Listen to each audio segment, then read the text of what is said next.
नमस्कार दोस्तों, आज के इस लेक्चर के अंदर जो हम डिफरेंशियल इक्वेशन पढ़ रहे थे उसके अंदर एक और नया टॉपिक हम पढ़ने वाले हैं। सिमुलेटेनियस लीनियर डिफरेंशियल इक्वेशन, युगपत अवकल समीकरण। एक क्वेश्चन बनने की संभावना है इस टॉपिक में और 2 क्लासेस होंगे ऑलमोस्ट, उसके अंदर हम ये पूरा टॉपिक आपका कवर कर लेंगे। उसके बाद कुछ नहीं रहा, ये बुक आपकी कंप्लीट हो गई। फिर आप कोई जो नेक्स्ट बुक स्टार्ट करनी है उसका नाम कमेंट सेक्शन में डाल सकते हैं। सबसे पहला काम यही करें कि जो नेक्स्ट बुक है हम कौन सी स्टार्ट करें, यानी आपकी इच्छा के अकॉर्डिंग हम बुक स्टार्ट करने वाले हैं। तो जितने ज़्यादा आप कमेंट्स करते हैं उसके अकॉर्डिंग मैं करूँगा। बाकी मैंने भी कुछ चीज़ें प्लान की है, अगर वो होती है तो वो स्टार्ट कर देंगे। बाकी आप अपनी राय भी ज़रूर रखें, कौन सी बुक स्टार्ट करनी है उसी के अकॉर्डिंग हम चीज़ें चलेंगे। और हम जो कर रहे हैं वो यानी जिसमें मैक्सिमम क्वेश्चन आते हैं सबसे पहले हम उन्हीं बुकों को कर रहे हैं। तो आगे भी क्या ऐसा ही करना चाहिए, या कोई आपकी राय है कि सर रियल एनालिसिस वाली करवाओ, अवकलन गणित वाली, समाकलन गणित वाली करवाओ, या न्यूमेरिकल एनालिसिस वाली। तो जो भी ये 4-5 बुकें हैं, ज़्यादा कुछ खास नहीं है। तो जो भी आपकी इच्छा है उसके अकॉर्डिंग आप बता सकते हैं। चलिए शुरू करते हैं। और दोस्तों आपको पता ही होगा कि कल से हमारी 2 क्लासेस आनी स्टार्ट हो गई थी। एक शाम को क्लास आई थी, एक सुबह क्लास आई थी। तो यानी अब रोजाना आपके लिए 2 क्लासेस आया करेंगी, रोजाना 2 क्लासेस आपके लिए होंगी। तो आपको मेरे ख्याल से अब किसी प्रकार की दिक्कत नहीं है। बहुत सारे दोस्त कह रहे थे कि सर ग्रेजुएशन के साथ वो भी स्टार्ट करें, तो ग्रेजुएशन के साथ आपका 11th-12th वाला पोर्शन भी स्टार्ट हो गया है। शाम को वो क्लासेस आएगी और सुबह आपके लिए ये क्लासेस आएगी। अब देखो दोस्तों, 2 क्लासेस, यानी मुझे ग्रेजुएशन वाला भी पढ़ना पड़ेगा एक दिन के अंदर और वो भी पढ़ना पड़ेगा। तो 2 तरीके से मेहनत मुझे करनी पड़ेगी, लेकिन कोई दिक्कत नहीं, हम मेहनत करेंगे और अच्छी तरीके से आपको पूरा सिलेबस। और कुछ दोस्तों के कमेंट्स भी आ रहे हैं कि सर क्या पूरा सिलेबस करवाओगे?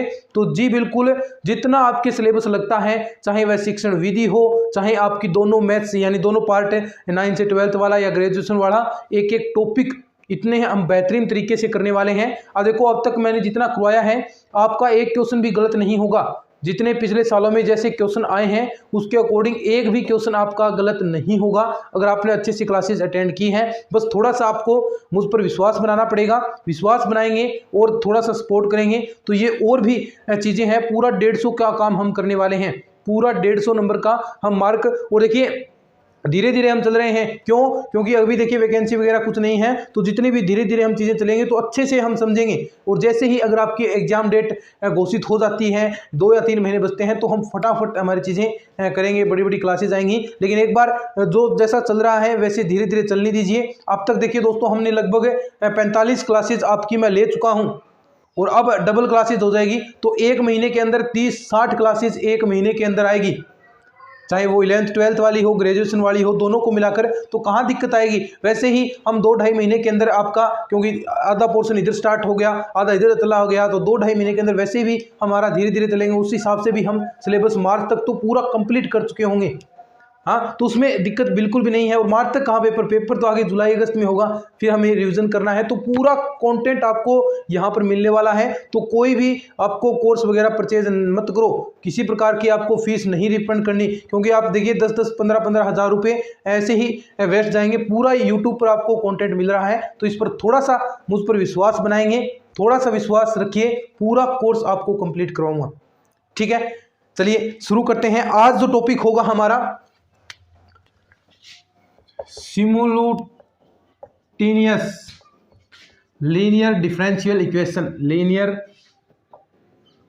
डिफरेंशियल इक्वेशन, हिंदी में कहेंगे युगपत रैखिक अवकल समीकरण। अब देखिए इसको बताएंगे कि होता क्या है। सबसे पहले हम इस पर बात करेंगे और बिल्कुल सिंपल है दोस्तों। मैंने कहा था कि आपको इस बुक में से आपके 7 क्वेश्चन, लगभग 7 क्वेश्चन, 6 तो कन्फर्म है यही, 6 तो आएंगे, कोई नहीं रोक सकता। 7 क्वेश्चन लगभग आएंगे। और न केवल ये 7 क्वेश्चन, बल्कि अवकलन सीख के, समाकलन इसके साथ साथ सीख के, कितने फॉर्मूले मैंने बताए हैं। आज भी कुछ और नए फॉर्मूले आपको समाकलन वाले बताऊंगा, उससे लगभग आपकी समाकलन के टॉपिक क्लियर हो गए। ये मैं बार बार इस बुक पर इतना टाइम क्यों लगाया है, मैंने 25-26 क्लासेस हो गई। ये केवल मात्र ये बुक नहीं, आपके 15 से 20 क्वेश्चन इस बुक पर हैं पूरे पेपर के, और वो आप इजीली तरीके से कर पाओगे। इसलिए इस पर हमने ज़्यादा टाइम दिया है, 25 क्लासेस इसकी ली है इसी वजह से। ताकि आपको एक एक चीज क्लियर हो जाए। अब देखो सिमुलेटेनियस लीनियर डिफरेंशियल इक्वेशन, युगपत रैखिक अवकल समीकरण क्या होता है? सिंपल सा है। अब तक आपने जो चीजें पढ़ी वो क्या थी? एक आपके पास स्वतंत्र चर था, एक परतंत्र चर था, ठीक है, जहां पर मैक्सिमम टाइम में x क्या था? आपका स्वतंत्र और y आपका परतंत्र था। क्यों? देखिए ये आपको पता हो गया स्वतंत्र क्या होता है, जिस पर यानी कोई वैल्यू आप खुद रख सकते हैं, जैसे y बराबर fx था, हमने शुरुआत में ही पढ़ा था। यहां पर अब आप x की कोई भी वैल्यू रखोगे 1 2 3, और ये डिपेंड किस पर? y किस पर डिपेंड करता है? x पर। x की जो वैल्यू होगी वही y की वैल्यू, उसी अकॉर्डिंग y की वैल्यू आएगी, और x की वैल्यू आप कुछ भी रख सकते हैं 1 2 3, ये स्वतंत्र है। बाकी y क्या है? पूरा का पूरा x पर निर्भर है, x की जो वैल्यू रखोगे वही उसी अकॉर्डिंग y की वैल्यू आएगी। तो ये स्वतंत्र परतंत्र चर होते हैं। तो अब तक आपने जो इक्वेशन पढ़ी थी, जैसे हमने बताया कि देखिए d square y upon d x square plus x d y upon d x plus y बराबर 0, ऐसी कुछ इक्वेशन पढ़ी। तो यहां पर दो चर के अलावा कोई आपको तीसरा चर नहीं दिखा, और दो चर कौन से? एक जिसमें x तो स्वतंत्र चर था, कभी y स्वतंत्र हो गया, कभी आपने देखिए dx अपॉन dy के रूप में भी आपको इक्वेशन मिली, dx अपॉन dy के रूप में मिली। तो यानी कहीं y स्वतंत्र था तो कहीं x स्वतंत्र था। लेकिन अब क्या होगा? सिमुलेटेनियस लीनियर डिफरेंशियल इक्वेशन के अंदर दो चर आपके परतंत्र होंगे, आश्रित चर होंगे, और एक आपका स्वतंत्र चर होगा, अन्य कोई चर होगा। कैसे? देखिए अभी आपको हम बात करते हैं इस पर, एक मिनट। यानी जो आपका युगपत रैखिक अवकल समीकरण है उसके अंदर क्या होगा? युगपत रैखिक अवकल समीकरण है उसके अंदर दो या दो से अधिक, और इसके नोट्स आपको मेरे टेलीग्राम चैनल पर मिलेंगे, वहां से डाउनलोड करो। दो या दो से अधिक आपके आश्रित चर होंगे,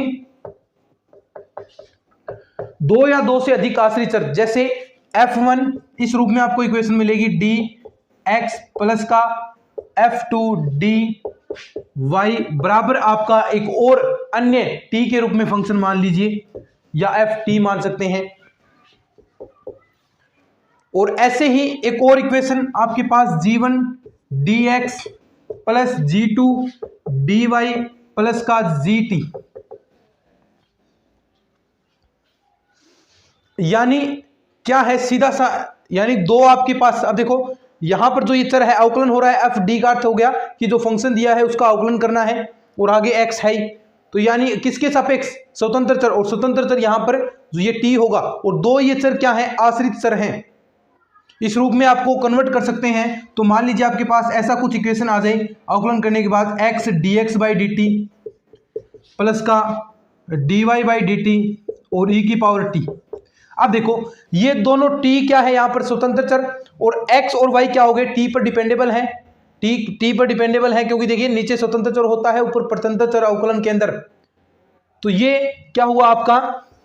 सिमुलेटेनियस linear differential equation, simultaneous linear differential equation.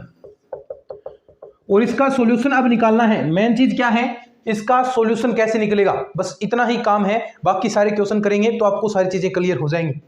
इसका सॉल्यूशन निकालना है, तो सॉल्यूशन क्या होगा दोस्तों?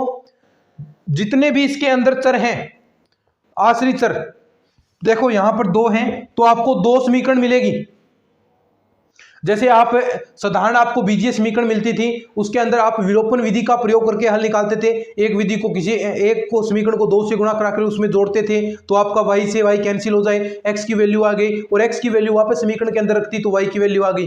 ठीक वैसे ही आपको करने हैं, वैसे ही आपको समीकरण मिलेगी। विलोपन विधि का ही आपको प्रयोग करना है, और एक वैल्यू आ गई तो जो वैल्यू x की मान लीजिए आपने निकाली है, तो जो x की वैल्यू आप समीकरण में रखोगे तो y की वैल्यू आपके पास आ जाएगी। जो परतंत्र चर है y, उसकी वैल्यू आ जाएगी। किससे? विलोपन विधि का ही आपको यहाँ पर प्रयोग करना है, जो आपने 10th क्लास के अंदर पढ़ी थी, अच्छे से पढ़ रखी है, और भी अच्छे से आप यहाँ पर आपको समझ में आ जाएगी। और जब और 10th वाला हम पोर्शन करेंगे वहां पर भी आपको अच्छे से क्लियर होगी। तो देखो ये समझ में आ गया। इसमें क्या होगा? दो या दो से अधिक आश्रित चर होंगे, डिपेंडेबल चर होंगे किसी एक चर के सापेक्ष, ऐसा रूप होगा। अब क्वेश्चन करते हैं। क्वेश्चन देखिए, क्वेश्चन दो प्रकार के क्वेश्चन करवाऊंगा आपको, और आपको सारी चीज़ें क्लियर भी हो जाएंगी। चलिए क्वेश्चन में बढ़ते हैं। एक बार ये थोड़ा सा आप इसका स्क्रीनशॉट वगैरह रख लीजिए कि किस प्रकार का मानक रूप होता है इस समीकरण का, तो ऐसा इसका रूप होगा। चलिए, और लेक्चर को दोस्तों पूरा अटेंड किया करो।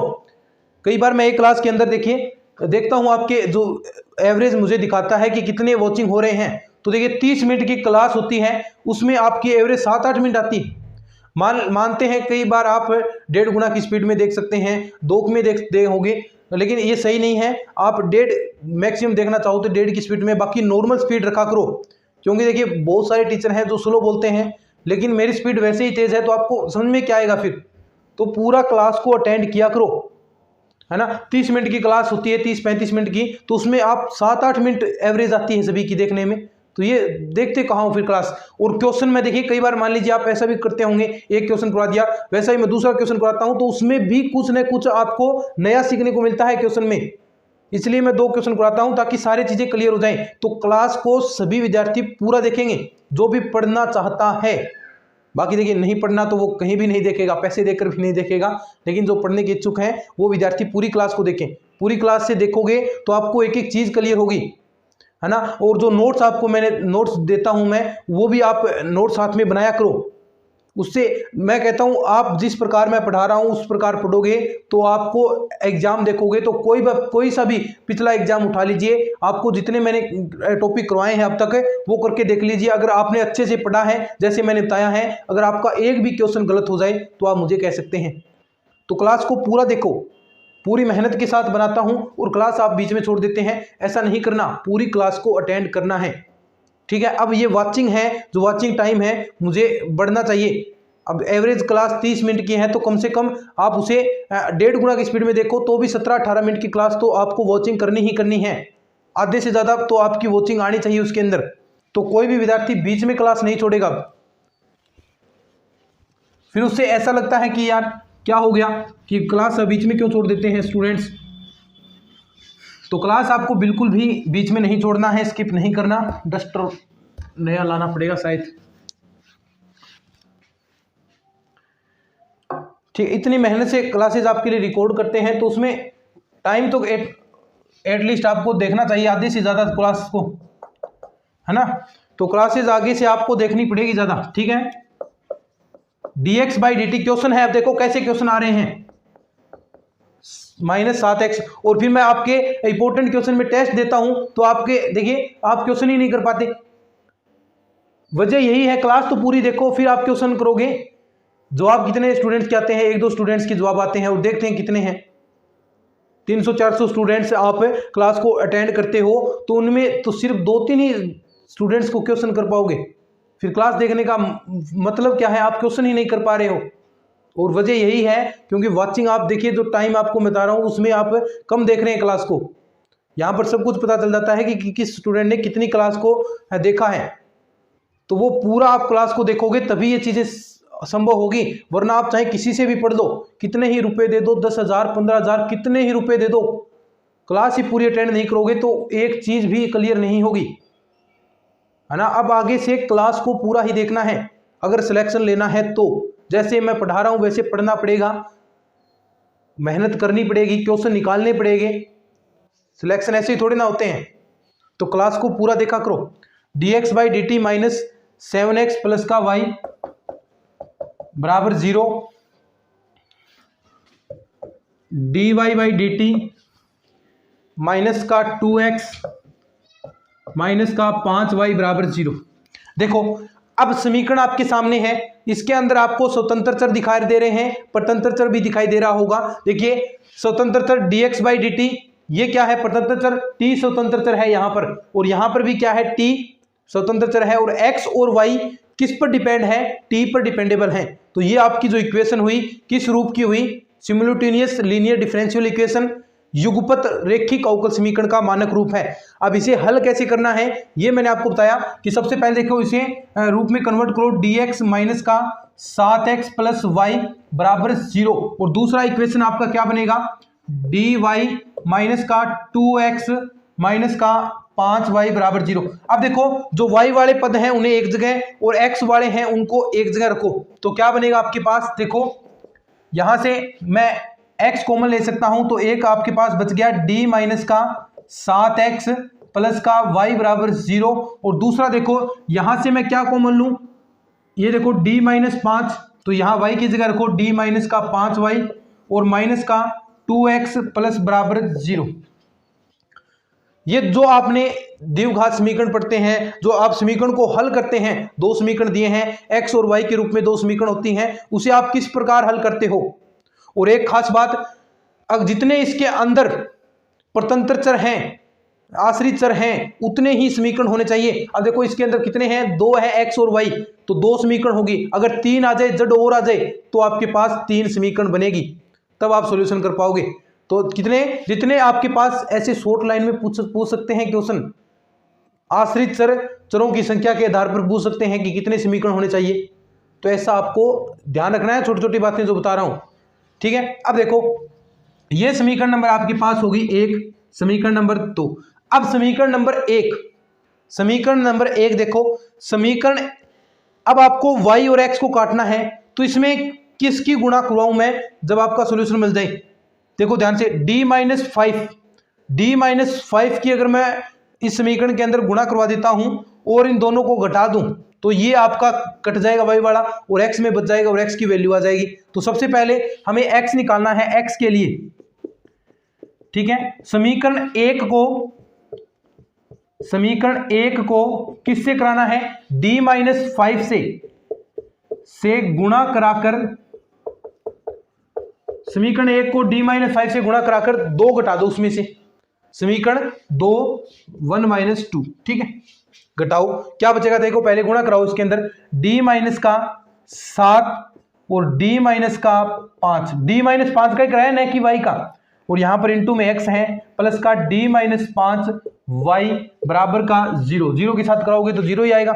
नीचे कुछ भी नहीं करवाना, माइनस का 2x प्लस का d माइनस 5y।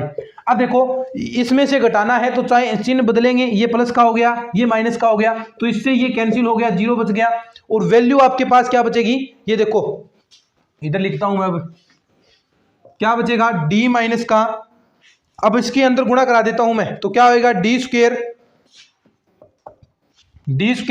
1 होगा माइनस का 7d और 1 माइनस का 5d, टोटल कितने हो गए, माइनस के 12d और 7 पंजे 35 और ये क्या है, प्लस का 2, क्योंकि x इसके साथ भी है तो कॉमन आएगा, प्लस का 2, यानी टोटल हो गए 35 और 2 37, x बराबर 0, ठीक है। समीकरण आपका बन गया। अब इसे सोल्व करना है। सोल्व के लिए देखें, अब आपको अब वैल्यू निकाल सकते हैं ना आप, किस रूप में कन्वर्ट हो गया, अब आप देख पा रहे होंगे, अचर गुणांक वाले रेखिक अवकल समीकरण में ऐसे ही कन्वर्ट करने हैं आपको समीकरण। अब अचर गुणांक वाले रेखिक समीकरण में कन्वर्ट हो गया, तो इसका हल आपको पता है कि एक तो पूरक फलन निकलेगा y बराबर CF, एक निकलेगा PI, y बराबर CF प्लस का PI, इसका हल होता है। क्या यहाँ पर PI मैं निकालूंगा, देखो ये चीजें आपने पढ़ी हुई हैं, तो मैंने कितनी मेहनत से ये क्लासेस बनाई हैं, अब आपको पता, देखते ही समीकरण को पता चल जाना चाहिए, तभी तो टाइम बचा पाओगे।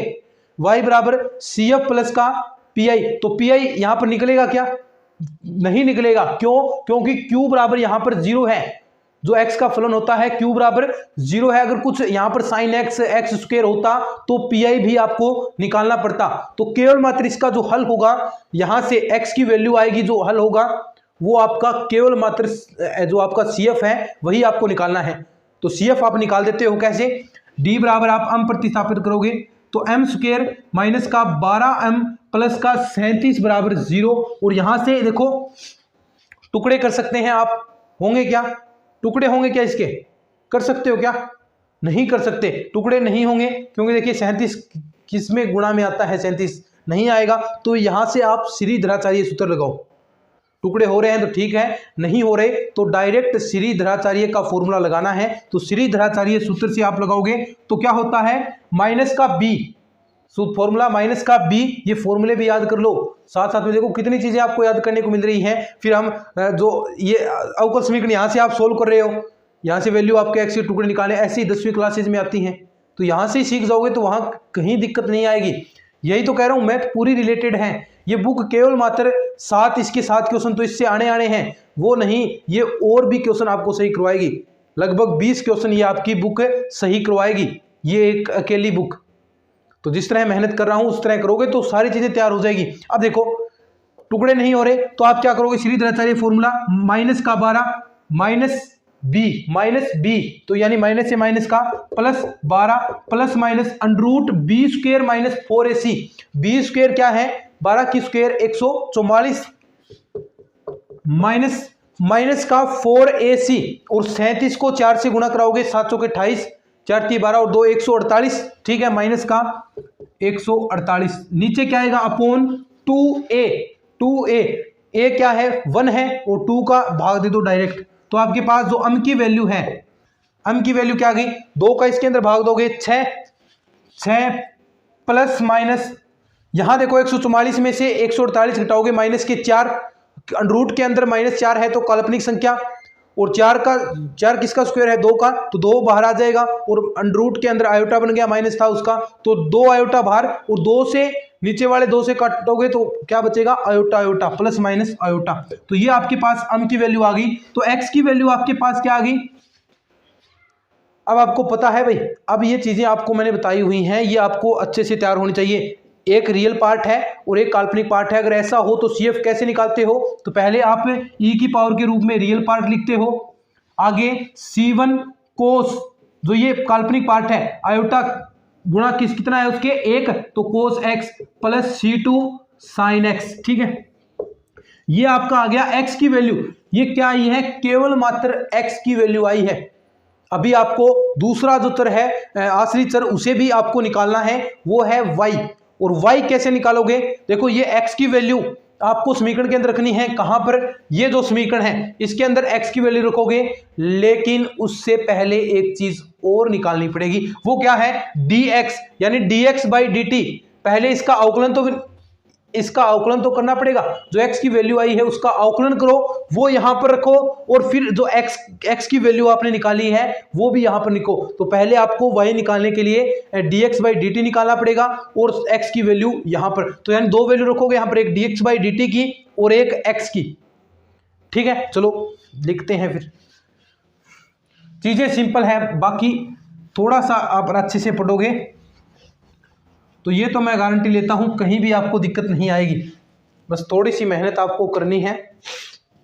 अब देखो पहले इसका हम dx बाई dt निकालते हैं। dx बाई dt, देखो अवकलन करते हैं dx by dt with respect to x, with respect to t, x नहीं है। अब देखो ये भी t का फलन है, और यहां पर देखो क्या x थोड़ी ना आएगा, कोस x, वो हम जो पहले पढ़ रहे थे डायरेक्ट यहाँ पर x लगाते हैं, क्योंकि y और x में x ही स्वतंत्र चर होता है। तो यहाँ पर क्या आएगा, अब t आएगा, क्योंकि जो आपका स्वतंत्र चर कौन सा है, यहाँ पर जो अवकल समीकरण सोल्व कर रहे थे वहां पर t, कोस t और साइन t, है ना। क्योंकि जो अपना टोन बनी हुई है लगातार, हम जो हल करते हैं वहां पर x डायरेक्ट लगाते हैं, तो वो अब यहाँ पर x नहीं, यहाँ पर क्या था, t था, क्योंकि जो स्वतंत्र चर जो था वही आपको यहाँ पर लगाना है। तो यहाँ पर जो स्वतंत्र चर कौन सा था, t,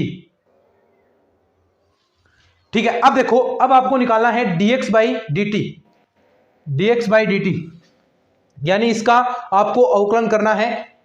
करते हैं, पहले देखिए u वाले फॉर्मूले से लगेगा e की पावर 6t, और यहां पर भी एक अंदर और फंक्शन है, तो जो uv वाला फॉर्मूला था वही आपको यहां पर लगाना है। तो e की पावर 6t पहले आपने छोड़ दिया, ठीक है। अंदर वाले का आप अवकलन करते हैं तो कोस का क्या होगा, माइनस का साइन t, तो माइनस C1 साइन t, ध्यान से करना है, ठीक है, प्लस C2 साइन t। अब देखो साइन का क्या होगा, कोस, प्लस का C2 कोस t।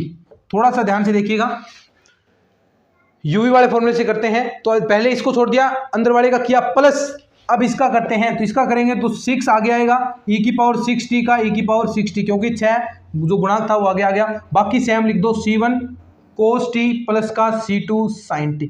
तो एक आपके पास dx बाई dt आ गया, x आ गया, तो क्या देर है, डायरेक्ट यहां पर वैल्यू रख दो और y भी आपके पास तुरंत प्रभाव से आ जाएगा। दोस्तों dx बाई dt की वैल्यू रखो, क्या थी रे, e की पावर 6t माइनस का C1 साइन t प्लस का C2 कोस t, और यहां पर प्लस का 6 e की पावर 6t, और अंदर है C1 कोस t प्लस का C2 साइन t। अब देखो ये आ गया। अब यहां पर माइनस का 7x, तो माइनस इसको 7 से गुणा कराओगे, माइनस का 7x 7 e की power 6t c1 cos t plus का c2 sin t, और प्लस का y है, प्लस का y, या इसे इधर बराबर में माइनस y कर दो, ठीक है, चिन्ह परिवर्तित कर देंगे ऑटोमेटिक। अब देखो एक तो है 6 e की पावर 6t और एक है माइनस का 7 e 6t, इसमें क्या बचेगा आपके पास? देखो यहां से आपके पास माइनस आपने ये किया है, तो इसमें से जो 6 वाला था ये वाला पार्ट c1 cos t यहां पर एक बच जाएगा, है ना। देखो 6 et माइनस का 7 x, हाँ ये वाला पार्ट है, ये तो ऊपर उसकी वैल्यू थी 6 e 6t, ये यहां से एक बच जाएगा ना, क्या बचेगा आंसर, और माइनस इसके अंदर गुणा करा दो क्योंकि y की वैल्यू निकालनी है, तो y बराबर आपके पास क्या आ जाएगा? देखो y बराबर यहां से 6 और ये एक घटेगा, कितना बचा? माइनस का 1 बचेगा, लेकिन माइनस y आप यहां पर और गुणा कराओगे तो ये प्लस का हो गया, क्या e की power 6 t c1 cos t plus का c2 sin t, और ये भी ये जो फॉर्मूला था इसके अंदर ये हो जाएगा, माइनस की गुणा कराओगे तो माइनस की गुणा कराओ प्लस का, अब देखो अंदर मैं साथ साथ में इसके गुणा करवा दूंगा माइनस की फॉर्मूले के अंदर, तो यहां पर प्लस e की पावर 6t और इसकी माइनस के अंदर गुणा करवा रहा हूं मैं साथ में, जो ये माइनस से माइनस प्लस हो गया c1 sin t और प्लस का c2, प्लस की जगह क्या होगा माइनस का c2 cos t। अब देखो जो कॉमन आ रहे हैं उसको कॉमन ले लो, और यहां पर मैं लिख दूंगा, यहां पर सोल्व हो जाएगा आपका। अब देखो यहां से आपका सोल्व हो जाएगा, तो y बराबर आपका क्या बच गया, जो यहां पर दीजिए कॉमन है वो उसे कॉमन ले लो, e की पावर 6t कॉमन आएगा दोनों के अंदर, c1 cos t और c1 sin t, तो यहां से देखो cos t कहां से कॉमन आएगा, c1 माइनस c2, एक तो बचेगा e की पावर 6t बाहर, c1 माइनस का c2 cos t, ठीक है, प्लस का c2 sin t और c1 sin t, यानी c1 प्लस का c2 sin t, ये आपके पास सॉल्यूशन आ गया, ठीक है। ये y की आ गई और नीचे आपने x की वैल्यू निकाली थी, और ये दोनों वैल्यू निकालने पर ही जो टोटल सॉल्यूशन है आपको प्राप्त हो जाता है। तो ये है पहला क्वेश्चन। चलिए अब बढ़ते हैं कुछ और नई चीजों पर। लिख लो इसको एक बार, क्वेश्चन को अच्छे से लिखो तभी ये चीजें समझ में आएगी, फिर आगे हम बढ़ते हैं। कुछ नहीं करना, बस आपको अचर गुणांक वाले रेखिक अवकल समीकरण में कन्वर्ट करना है, और उससे आप इजी तरीके से जो विधियां बताई है उससे आप सोल्व कर सकते हैं।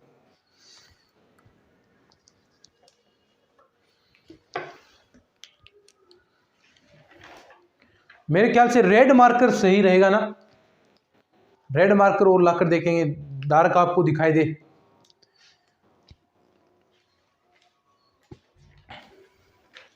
अगर किसी को ध्यान है तो मार्कर बता सकते हैं कि बेस्ट मार्कर कौन से आते हैं, तो वो मार्कर मैं ले आऊँगा। आप मार्कर सजेस्ट करें, मैंने बहुत सारे मार्कर लिए हैं दोस्तों, लगभग 10-12 अलग अलग टाइप के मार्कर ले आया मैं, लेकिन सभी में आप जैसे बता रहे हैं उसके अकॉर्डिंग ले आया। और भी कोई बेस्ट मार्कर है, महंगा सस्ता जो भी आता है, अच्छी क्वालिटी का, जिससे आपको विजिबिलिटी अच्छी हो उसके अंदर, तो वो मार्कर मुझे सजेस्ट कर सकते हैं आप, मैं वो ले आऊँगा।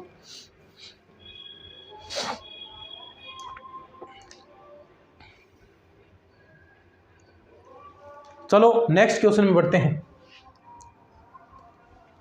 ये तो यार साफ हो नहीं था, किसी कपड़े से करते हैं एक बार।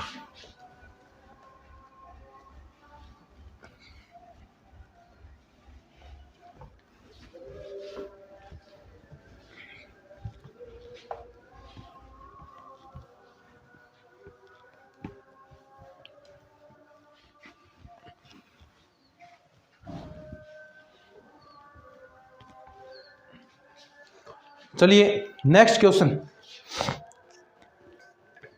ऐसे ही क्वेश्चन आएंगे। अब क्वेश्चन है next, dx plus number 2 dx plus 2x minus 3y बराबर t।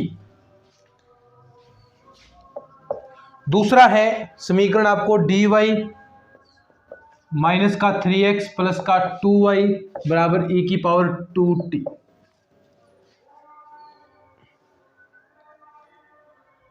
ठीक है, ये समीकरण है आपके पास। दो समीकरण दे दिए। अब इनसे जो आपको आश्रित चर हैं वो निकालने हैं। कैसे निकालोगे? यही मेथड। सबसे पहला काम आपको जो आपको दिए हैं, पता चल गया कि दो आश्रित चर हैं इसके अंदर x और y, और किस स्वतंत्र चर कौन सा है? t। तो इसे आप सबसे पहले विलोपन विधि है उससे आप सोल्व करोगे। तो चलिए सबसे पहले उसे हम सोल्व करते हैं। अब देखो यहां से सबसे पहले जो x वाले पद हैं उन्हें एक जगह, तो यहां पर क्या बन गया? d प्लस का 2x माइनस का 3y बराबर t। दूसरे में देखो ऐसे ही माइनस का 3x यहां आ गया, प्लस का, अब देखो d प्लस 2 और इंटू में y बराबर e की पावर 2t। अब देखो विलोपन विधि में क्या होता है कि कुछ आपको गुणा करवा के एक आपको विलोपित करना है, एक जैसा बनाना है इसके अंदर। तो आप y वाला एक जैसा बनाओ। सबसे पहले आप x निकालोगे, उसके बाद पहले y भी निकाल सकते हैं आप, कोई दिक्कत नहीं। लेकिन x जचा हुआ है तो x इजी तरीके से निकलेगा। y में अगर नए नए फॉर्मूलेज आप लगाओगे तो उससे गड़बड़ हो सकती है। तो जो सिस्टम है जिस हिसाब से चल रहे हैं उस हिसाब से चलो। पहले आप x निकालो x के लिए। अब देखो x के लिए आपको क्या करना है? सबसे पहले समीकरण आपको एक जैसा बनाना है। तो यहां पर एक जैसा बनाने के लिए यहां पर ये d प्लस 2 है ना, ये मिनट क्वेश्चन चेक कर लेता हूं। हाँ सही है। अब देखो एक जैसा d प्लस 2y यहां पर आपको बनाना है इस वाले पार्ट को। तो ऊपर d प्लस 2y की गुणा कराओगे, ठीक है। और नीचे देखो 3 है यहां पर, तो नीचे वाले समीकरण को 3 से गुणा करा के, और माइनस है ही तो जोड़ दोगे। केवल मात्र क्या करना है? देखो समीकरण ये 1 दे दो, ये आपकी 2 होगी। तो समीकरण 1 को ध्यान से देखो, समीकरण 1 पर आपको d प्लस 2 की संक्रिया लगानी है, संक्रिया, तथा समीकरण 2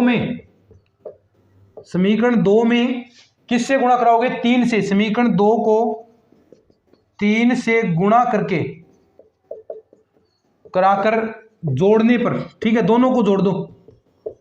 देखो क्या आएगा? सबसे पहले d प्लस 2 से ही गुणा करा रहे हैं ना, तो ये इसकी स्क्वायर होगी d प्लस 2 की होल स्क्वायर x माइनस का 3d प्लस 2y बराबर, यहां पर भी देखो d प्लस 2 का ही गुणा होगा, d प्लस 2t। नीचे क्या आएगा? माइनस का 3x, यहां पर इस समीकरण को किससे? 3 से गुणा, तो माइनस का 9x plus 3d plus 2y बराबर, देखो 3 से इसको गुणा कराना है तो 3e की पावर 2t। ठीक है, सिंपल है। अब देखो यहां से दोनों को जोड़ेंगे तो ये वाला पार्ट 0 हो गया, कट गया, ये वाला पार्ट ऐड हो जाएगा और ये वाला पार्ट भी इसके अंदर ऐड होगा। तो d प्लस का 2 की होल स्क्वायर x माइनस का 9x, ठीक है, बराबर बचेगा। देखो इसके अंदर d का अर्थ है अवकलन करना, t के सापेक्ष ही स्वतंत्र चर है, तो इसके अंदर गुणा कराओगे, एक बच गया t का आप अवकलन कर रहे हो तो 1 बचेगा, प्लस 2t। तो यहां पर क्या होगा? देखो 3e की पावर 2t प्लस 1 प्लस का t, ये आपके पास बच गया। अब देखो थोड़ा सा इसे और हम सोल्व करते हैं। क्या लिख सकते हैं? अब d प्लस 2 की आप जो होल स्क्वायर है उसे ओपन कर लो, d प्लस 2 की होल स्क्वायर को ओपन करोगे तो देखो क्या होगा? d स्क्वायर प्लस का 4 प्लस का 4d माइनस का 9 और इन कॉमन है सभी में x, ठीक है, और बराबर आगे तक दिख रहा है क्या? बराबर यहां पर बच गया आपके पास 3e की power 2t plus 1 plus t, ठीक है। अब देखो 4 में से 9 घटाओगे 5 बचेंगे, तो 5 लिखो, d स्क्वायर प्लस का 4d माइनस का 5 और x इंटू में है 3e की power 2t plus 1 plus t, आगे दिख रहा है 1 प्लस का t। अब देखो ये समीकरण आपका बन गया अचर गुणांक वाला रेखिक अवकल समीकरण। यहां पर जो हल होगा y बराबर CF प्लस PI, दोनों आएगा ना, y बराबर CF प्लस PI, दोनों आएंगे, y बराबर CF भी आएगा और PI भी आएगा। क्यों? क्योंकि Q बराबर इस बार 0 नहीं है, Q बराबर 0 नहीं है तो CF भी आएगा, PI भी आएगा। तो आप कैसे निकालोगे? CF में तो इस वाले पार्ट को 0 मानते हो CF निकालने के लिए, तो CF निकालो। तो डी स्क्वायर प्लस का 4d माइनस 5 बराबर 0। अब यहां पर m प्रतिस्थापित करोगे, m square plus 4m minus 5 बराबर 0। अब इसके टुकड़े आप कर सकते हो, टुकड़े आप कर सकते हो। तो यहां से आप टुकड़े करोगे इसके तो आपकी वैल्यू आ जाएगी, एक तो 5 गुणा आना चाहिए और यहां पर 4 और 1 5 और 1 इसके टुकड़े हो जाएंगे। वो 5 आप प्लस का ले लो, यहां पर जो आ रहा है उसके हिसाब से 5 प्लस का ले लो और 1 माइनस का ले लो। तो आपके पास जो अम की वैल्यू है 1 माइनस 5 आ जाएगी, 1 अम की वैल्यू 1 आ जाएगी। तो यानी अम की वैल्यू 1 आ गई और 1 माइनस 5 आ गई, क्योंकि अम प्लस 5 और m माइनस 1 इसके टुकड़े होंगे। तो यहां पर ये दो वैल्यू आ गई। अब CF तो आप निकाल सकते हो, CF कैसे? C1 e की power x plus C2 e की पावर माइनस का 5x, और यहां पर x आएगा क्या? x आएगा क्या? x नहीं आएगा। क्यों? क्योंकि ये फंक्शन आपका स्वतंत्र चर है, वो t के रूप में है। तो यहां पर आप क्या लिखोगे? t, ये ध्यान रखो। अब CF निकाल लिया, PI निकालना भी आपको आता है। PI कैसे निकालते हैं? देखो, ये थोड़ा लंबी प्रोसेस होगी, क्वेश्चन आएंगे तो थोड़े सिंपल आएंगे, इतने लेंथी क्वेश्चन नहीं आएंगे। क्वेश्चन ऐसे आएंगे जिसमें आपको ये जो पार्ट है ना, जो एग्जाम के अंदर क्वेश्चन आते हैं उसमें ये पार्ट आपको 0 मिलेगा, ये पार्ट 0 मिलेगा, ताकि आप इजी तरीके से सोल्व करो। यहां तक आपने डायरेक्ट किया तो आपका सोल्यूशन आ जाए, वरना ये क्वेश्चन ही 10 मिनट के अंदर नहीं होगा। तो ऐसे क्वेश्चन नहीं आएंगे, सिंपल आते हैं 1-1.5 मिनट के अंदर होने वाले क्वेश्चन, वैसे ही क्वेश्चन आएंगे। बाकी हम प्रैक्टिस तो करनी है, हमें प्रैक्टिस तो करनी पड़ेगी क्वेश्चंस की, जितने हो सके उतने क्वेश्चन निकालो। तो वही चीज हम कर रहे हैं। तो इसमें डायरेक्ट अब आपको क्या करना है? PI के लिए आप क्या करते हो? 1/FD करते हो ना, 3e की पावर 2t 1 प्लस t, और नीचे भाग दोगे किसका? d square plus 4d minus का 5, ठीक है। और यहां पर नीचे भाग दोगे किसका? d square plus 4d minus का 5, ठीक है। PI निकल जाएगा। आप देखो, इसमें फॉर्मूला अलग, इसका फॉर्मूला अलग। अगर e की पावर के रूप में दे रखा है तो d बराबर आप a रखते हो, ये a होता है, पता है आपको, सारी चीजें अच्छे से समझाई है मैंने।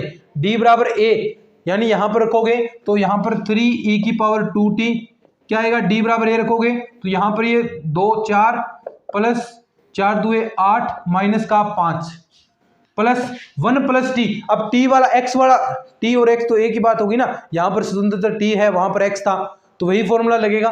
यहां पर उसमें क्या करते हो आप? उसे 1 प्लस fx के रूप में कन्वर्ट करते हो, x की पावर n, जो आप द्विपद पर में लगा सको। ये चीजें थोड़ी थोड़ी याद रखते रहो, थोड़ी थोड़ी चीजें याद रखोगे तो कहीं दिक्कत नहीं आएगी। एक क्लास मैं ऐसी लूंगा जिसके अंदर सारे इंपॉर्टेंट फॉर्मूले आपको लिखवा दूं मैं, जिससे आप बार बार उनको क्विक रिविजन करते रहें, जिससे आपको कोई भी गड़बड़ न हो। तो यहां पर देखो, अब 1 प्लस t है, इसको आप क्या लिख सकते हो? -1/5 कॉमन लोगे, -1/5 आपने कॉमन लिया, और यहां पर क्या बचेगा? नीचे देखो, इसमें से कॉमन ले तो यहां पर -1/5 लिखा तो ये 1 आ गया, ठीक है। अब देखो, इसके अंदर आप कॉमन ले रहे हो तो माइनस कॉमन लिया है, यहां पर क्या बचेगा? अंदर d स्क्वायर का प्लस 4d, नीचे 5, इधर भी 5, ठीक है। अब ये वाला पार्ट आप ऊपर ले जाओ, द्विपद पर में प्रसार करना है ना। 3e की पावर 2t, 8 4 12, 12 में से 5 7, ठीक है, माइनस का 1/5, ये वाला पार्ट आप ऊपर ले गए 1 माइनस 4d/5 और प्लस का d स्क्वायर अपॉन 5 की पावर इनवर्स और 1 प्लस t। अब देखो, इसका प्रसार कहां तक करोगे? केवल मात्र एक ही घात तक, क्योंकि t कितना है? एक ही घात है। अगर t स्क्वायर होता तो d स्क्वायर तक करते, लेकिन यहां पर t कितना है? एक ही है, तो एक तक ही आपको प्रसार करना है। करो, 3e की पावर 2t/7 माइनस 1/5, इसका प्रसार करोगे माइनस, आगे 1 प्लस nx होगा ना, क्योंकि पावर आगे आती है, तो ये माइनस से माइनस प्लस हो गया, 1 प्लस 4d/5। देखो ये आएगा। अब क्या डी स्क्वायर वाला साथ में लोगे? क्या नहीं लेंगे, क्योंकि यहाँ पर 1 प्लस टी तक ही करना है। जितनी यहाँ पर पावरें होती है, अगर टी स्क्वायर होता तो ये डी स्क्वायर वाला लेते, डी क्यूब वाला तब नहीं लोगे, ठीक है। अब यहाँ पर टी है तो टी तक ही आपको लेना है। तो यहाँ पर देखो 1 प्लस का टी, ठीक है। 3/7 e की पावर 2t माइनस 1/5, यहां पर देखो 1 प्लस टी आ गया एक तो, और प्लस 4d/7, एक का करोगे 0, टी का करोगे तो प्लस का टी आ गया, नहीं प्लस का 4/5 अंदर। अब अंदर आप इसकी 5 की गुणा भी करवा सकते हैं, या 5 आप कॉमन ले लो, 5 कॉमन ले लो। 3/7 e की पावर 2t माइनस 5 आपने कॉमन लिया 1/25, 1 यहां पर 5t, 5 कॉमन यहां से ले लो, और यहां पर 1 प्लस टी बच गया प्लस का 4, ये आपका पीआई हो गया, ठीक है। ये CF और PI दोनों जोड़ दोगे, आपके पास x की वैल्यू आएगी, दोनों को जोड़ोगे तो क्या आएगा, x बराबर CF प्लस PI।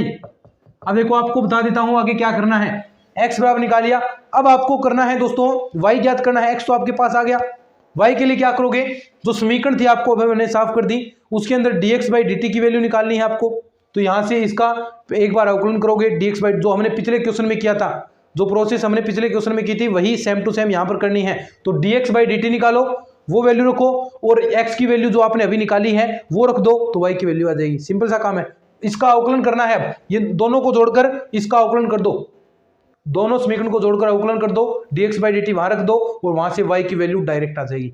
बस इतना सा काम है, ये आप कर लीजिएगा।